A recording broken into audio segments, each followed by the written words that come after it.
and welcome back to another video. If you're new here, my name's Destiny.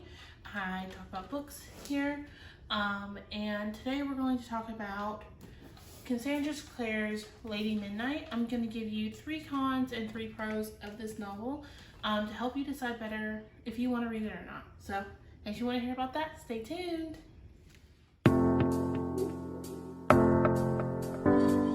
So we are going to talk about Lady Midnight, but I'm not going to hold it up this entire time because it is heavy. So this, if you don't know, is about the Blackthorn family and Emma. Emma is a Carstairs. She is a Shadowhunter. It is a Shadowhunter novel. No, you do not have to read the first ones, like the first the first two series, so Infernal Devices or Mortal Instruments, to read this. That's my first my first pro actually, is Cassandra wrote this one in a way that if you have never read a Shadowhunter book, if you have never got into that fandom, you can pick this up and read it and it would not hinder you at all. She explains everything really well. She doesn't throw you into this world assuming you know everything, because you are with characters who, unlike Clary, if you read City of Bones, who didn't know anything about the Shadowhunter world, you are following Shadowhunters who have been born into this world, who have trained and fought in this world. Now, my first con would be that she does talk about the end of the first series.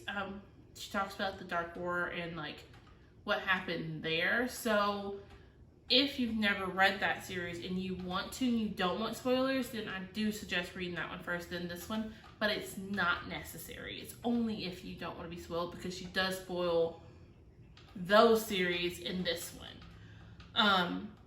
My second pro would be all of the love we have for the previous characters does come back in these. So you do get to see Clary and Jace again, Magnus and Alec. You find out what has happened to them past the events of their books. You also get to visit Jim, Will, and Tessa again, and you find out what happens to them. And to that aspect, is just wonderful. For somebody who loved those characters so much, who have reread the books, it was worth it. I loved it. I loved it. My second con is how she wrote one of the characters, Tabby. Is it Tabby? I think it's Tabby. It's either Ty or Tabby. I think it's Ty. No, it's Ty. Tabby's the baby. Ty. It's a pro and a con. So this one's going to be rolled in one. Ty has autism.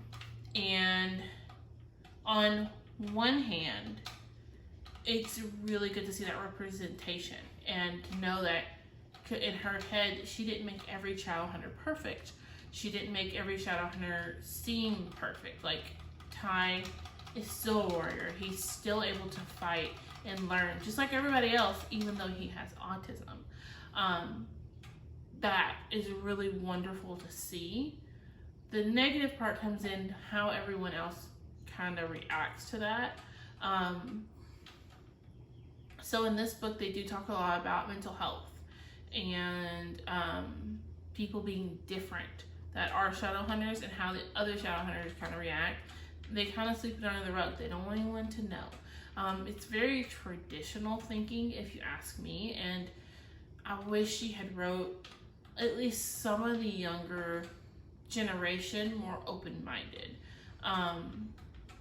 There's actually a scene, no, it's in the next one, that's not in this one, but there are scenes where it's almost painful to read for Ty, and my heart goes out to Ty because so many people treat him so differently. His brother Julian doesn't. Julian does what he needs to do to help Ty achieve and treats him like he's just another kid. but other grown-ups don't, and that to me was really hard to watch. I understand why it had to happen, but it was really hard to watch. My last con would be how thick these books are. I feel like a lot of what happened in here could have been summed up 100 pages less than what it was. I am grateful for the length because I did love these characters. I do love spending so much time with them. But for somebody, if you are new to the Shadowhunter world and you're new to Cassandra Clare's long, thick books, this is very daunting, and I know. The other pro is she writes such vivid descriptions. You meet a lot of like different characters or different creatures. So you meet fae, you meet a vampire, you meet, werewolf stuff, and she depicts them so well that you can see it in your head. That's one thing that Cassandra Clare does really well, is that her depictions are spot on. There's demons in here that, they're scary to picture, and you can clearly and understand how scary they are because of her descriptions. This book I would recommend. I did give it 5 out of 5 stars. I will be rereading and annotating more. I love the Blackthorns. I love Emma. I love this world. I'm currently reading Lord of Shadows and loving it as well. So if you've not picked this up, I do highly, highly, highly suggest this.